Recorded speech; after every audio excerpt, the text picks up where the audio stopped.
We all have that one annoying friend who loves to brag about how they were into a musician or actress way before they were famous. But as annoying as it is still an accomplishment to identify good talent before they rise to stardom, like small artists on SoundCloud. And while a lot of artists have grown their following count on SoundCloud, most of the artists are a very long tail of people without many followers. So naturally, I wanted to take a closer look at this data behind all of these artists on SoundCloud who don't yet have very many followers. Is there a formula or pattern or categorization that could be useful in predicting which accounts will grow to stardom and what people need to do on SoundCloud to grow on the platform? To get this data from SoundCloud, I of course Googled for an official SoundCloud API, and I found a web portal for developers. Cool. So it looks like they have a robust ecosystem that's developer friendly, and I can collect public data through API. So I'm looking for a browse or category feature where I can scrape all the artists, but I'll have to settle for a search. So I can try searching for a bunch of types of music and get some artists. But I have to have a registered SoundCloud app. So no problem, I'll work with them and sign up for a new app. And then I see that no one is allowed to make a new SoundCloud app. Well, that's just great. How am I supposed to build this thing without an official API to collect SoundCloud data? Well, let's browse around their site and see if we can find an unofficial way to collect this data. So when I scroll around, it looks like it's using Ajax to load structured data over the wire. And if I search for something like all music, I see that little loading icon showing me that it's sending me structured data. But how do I get back all music instead of this silly search query? Well, if they're using Apache Solr, I can put in a little asterisk and Solr will give me back all of the results, ignoring anything else in the query. Then I can select people to get all of the artists on SoundCloud.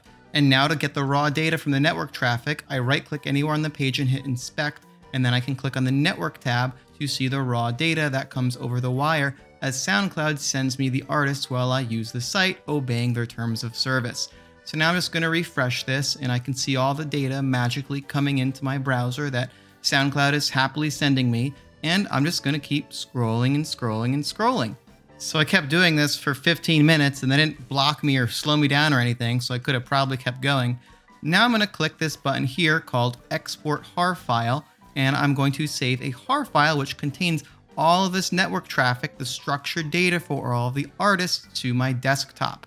And I can go into one of these requests and check out the type of data they're sending me. So in this collection structure, I can see the raw data for each artist, and I can see things like their follower count, how many tracks they have, how many likes they've given, etc. And if I was feeling naughty, I could try to re-access the raw URL, their unofficial API, outside of their web application, but that would most likely be a violation of their terms of service, so we won't be covering that here. Once I have my HAR file, I'm going to show you how to use this freemium tool on the Stevesy Data platform to process your HAR file.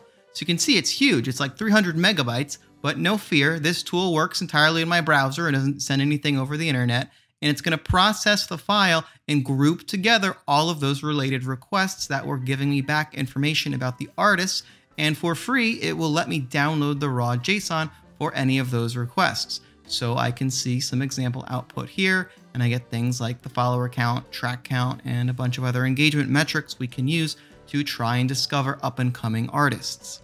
So while this is great for a free tool, the real problem is that I want to combine all of these individual requests together into a big file, like a CSV file. Well, if you have a paid Stevesy Data plan, this parse feature will do that for you. Full disclosure, I own the Stevesy Data platform, and yes, it's a paid product to use this feature. But you'll see it will save me a lot of time and automatically combine all of those individual JSON files together into these collections I can quickly download as a CSV file. Now for the fun part, I want to analyze this data and find some up-and-coming artists. To do this, I'm using Google Colab. So I uploaded that CSV file to Google Drive, and now I'm loading it in Google Colab, and I can process the CSV file here and see each artist is represented by a row, and I can see things like follower count and how many tracks they have, how many likes they've given, comments, etc. Now I'm going to clean up the data frame in Pandas to make my life a little bit easier so we only see the columns we really care about. And I'm going to sort them by followers, who has the most followers. So I know A-Trak. I'm just going to look him up here and cross-reference the numbers with his profile to make sure everything lines up. So I can see 213 A-Trak tracks. I can see he's given out 152 likes. I can see that he's following 184 people, and he's only given out 3 comments. They must be pretty special. And all of these numbers line up here in my CSV file so I can be sure that I'm working with sane data. So I ultimately want to analyze these artists by the number of followers they have, and I'll also look at things like location. So the first thing I want to do is take a look at the distribution of followers, which I expect to be a long tail, such that only a very small number of accounts will contain the majority of the follower counts. And we indeed see this very, very long tail.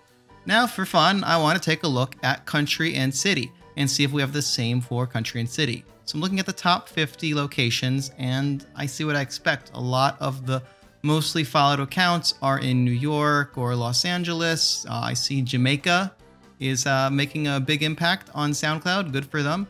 And we have some other kind of random locations here, but a lot of them are in larger cities. But what about our up-and-coming rock stars who don't have a lot of followers and may not be in a large city and may be difficult to find? Well, unfortunately, the stats we got back from SoundCloud are a little bit limited, but let's do a quick exercise here and see if we can find some correlations based on people's follower range. So here I want to look at people between 0 and 10 followers, and I want to take a look at their outbound engagement, meaning how many comments they've given, how many likes they've given, and also how many other people they follow who may follow them back. So I'm also going to log both of these dimensions here, the follower count and the engagement count, because I expect them both to see scale factors, especially the follower count, which tends to grow as the more followers you get, the more followers you gain. Now I'm going to graph them to see if my hypothesis is correct. Does having more outbound engagement, like comments, likes, and follows, increase your own follower count? And not really. I can see a negative curve here in Seaborn's very nice visualization of my log data axes, and the correlation is just flat out negative. But there aren't a lot of data points here, so let's try looking at people with between 10 and 100 followers and see if outbound engagement makes a difference. Okay, I still have more data points and don't see much of a difference. It seems that, commenting and liking other people's work doesn't seem to help your follower count very much.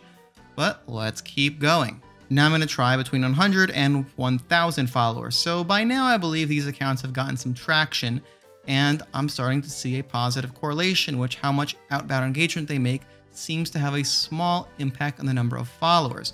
So it seems that maybe people are hesitant to follow a SoundCloud account until it has about 100 followers as a result of outbound engagement. And we try from 1,000 to 10,000 followers, we see the effect even more. That outbound engagement seems to help these accounts grow. And we can look at the correlation here, and we get a 0.29 correlation, which is pretty weak, but it's relatively strong when we look at these random social patterns.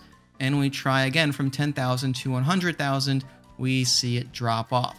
So the effect that's gained from engaging with people on SoundCloud seems to go away after the 10,000 follower mark. So let's do one final experiment and look at everyone between 0 and 10,000 followers on SoundCloud and run this regression again. And we do see an overall positive correlation now with people under 10,000 followers, where the more outbound engagement they make, the more followers they end up receiving. And we can check the correlation is 0.4, which is not super bad. And just remember, this was taken with a very small sample of SoundCloud accounts, only about 3,000. There are a lot more SoundCloud accounts than that. And we also only relied on a very limited set of statistics, mainly the data which SoundCloud returned to us in the search endpoint. Now that endpoint also returned information like the description, which sometimes contains the website and email address of the artist, and that could have been useful too. If you want to see me do more natural language processing, let me know in the comments and we can see what we can find. So my guess as to why we're seeing the correlation between outbound engagement and higher follower count not be as strong as I expected is, like a lot of things online, spam. A lot of spammy accounts go and automatically like or try follow for follow or comment, whether it's manual or spammy, and they just don't make good material, so that's skewing the results. If we had a way to control for these spamming accounts, I would suspect we would see a much stronger correlation. So if you're looking for influencers who are going to make it on SoundCloud, I do support the idea that outbound engagement is a good metric. So look for people who are liking and commenting other artists on SoundCloud. And once you can eliminate it as a spam account, I would suspect that negative correlation to go away. Please like if you learned something and subscribe if you want to see more of these types of investigations with data. There's a link in the description to the SteveSeed Data platform, which I own, if you'd like to collect this type of data from SoundCloud or any other similar website through AJAX requests. Thank you so much for watching. Stay amazing and stay data-driven.